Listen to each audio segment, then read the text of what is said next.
Kawasaki ZH2 2024 model. Ang makina nito ay liquid-cooled 4-stroke inline 4, dual overhead cam, 16 bulbs with supercharger na may displacement na 998cc na may lakas na 197.1 horsepower at 11,000 RPM. At may 137 Nm of torque at 8,500 RPM. Kawasaki Launch Control Mode. Ito yung ginagawa ni Boss Reed na mapapalingon ka talaga. Brake system nito sa harapan ay Brembo M4.32 monoblock calipers na nagbibigay sa'yo ng magandang stopping power. Kawasaki Intelligent Anti-Lock Brake System na nagbibigay ng highly efficient braking lalo na sa super sport model tulad ng ZH2.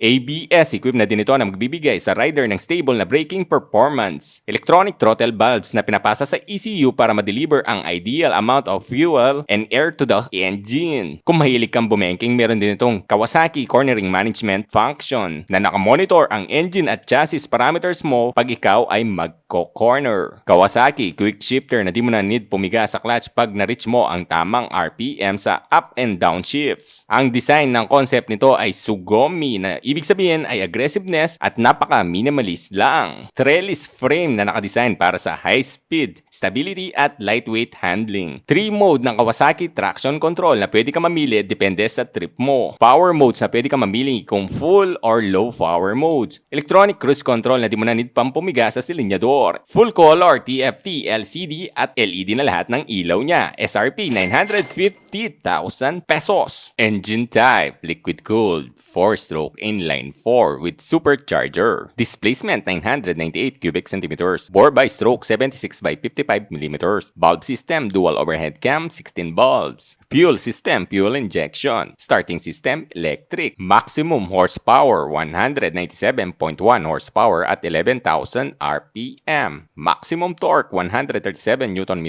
of torque at 8,500 RPM. Clutch, wet multiple disc, manual. Brake front, dual semi-floating 320mm disc, caliper dual radial mount Brembo M4.32 monoblock opposed 4 piston. Brake rear, single 260mm disc caliper single piston. Suspension front, Showa SSF beefy fork with adjustable compression and rebound damping spring preload adjustability. Suspension rear, new unitrack Showa gas charge shock with adjustable rebound damping and preload. Frame type trellis high tensile steel. Front tire 120 by 70 R17. Tubeless yan at sa kanyang rear 190 by 55 R17M. Tubeless din yan. Overall length 2,085mm. Overall width 810mm. Overall height 1,130mm. Wheelbase 1,455mm. Ground clearance 140mm. Fuel capacity 19 liters. Seat height 830mm. Curb mass 239 kilograms. What's up mga soy? Nandito tayo ngayon sa BLC Cycle para i-vlog tong ZH2 na 2024 model. So susubukan natin yung seat height niya sa height kung 5'10 or insim na 32. Ito panigurado meron tong boom na tunog mga soy. Subukan natin sa unang upo natin mga soy. Woo! Medyo... Sandali, taas natin to. Sa height ko mga soy, yan.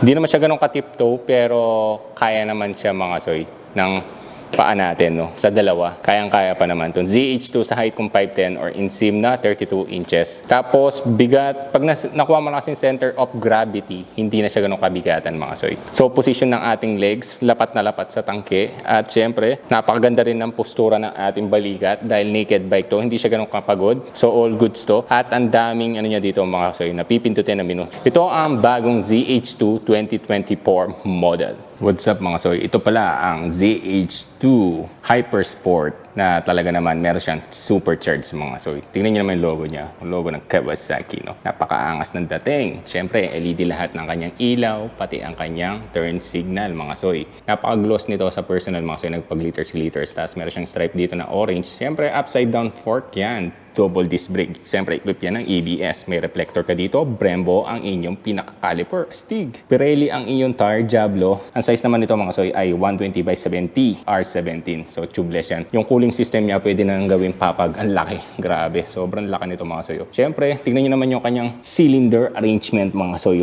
Parang ahas yung dating.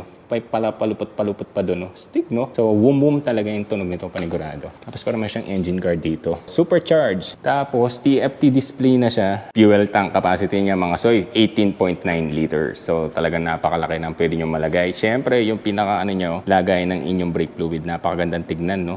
Stig. Tapos yung starting system niya para sa power mode niya itong mga soy. At syempre naka-nisin siya dito na sa pinaka-lever niya mga soy. Adjustable siya hanggang 6 pala. Tapos meron na siya lagay ng plaka dito. Ito lang yung pinaka windshield. So ganyan lang siya kaliit. Yung screen niya, ito yung sa palad natin mga soy. Ito naman yung hydraulic din yung sa clutch niya mga soy. So napakalambot ng piga mo dito sigurado. Meron din siyang cruise control ito. Tapos meron siyang hazard dito, reset, at meron siya dito mode, power mode siguro to. Passing light, at adjustable din ang inyong hydraulic clutch ng hanggang 5 mga soy. Kawasaki, naka-emboss siya. Napakaganda rin ng datingan ng kanyang tank, no. Isusian niya dito mismo sa may body ng kanyang tank mga soy. Split type din ang upuan mo dito syempre. At equip na yan ng KQS, Kawasaki Quick Shifter, at meron na siya sa upshift at downshift. So clutchless to sa pagkampyo sa upshift at downshift basta nakuha mo yung tamang RPM. Ito po yung kanyang pinaka swing arm, napakalaki. So ito solido hanggang dito, tire hugger, plastic. Ito plastic din siya. Ang gulong mo, Pirelli din. Bali, Diablo Rosso 3. Napakagandang gulong nito. At dito ko na lang tatapusin ang vlog. Maraming salamat po sa lahat ng nanood. Please follow nyo po ang page at i-share at i-like nyo na rin po. Maraming salamat. Ingat kayo. Ride safe!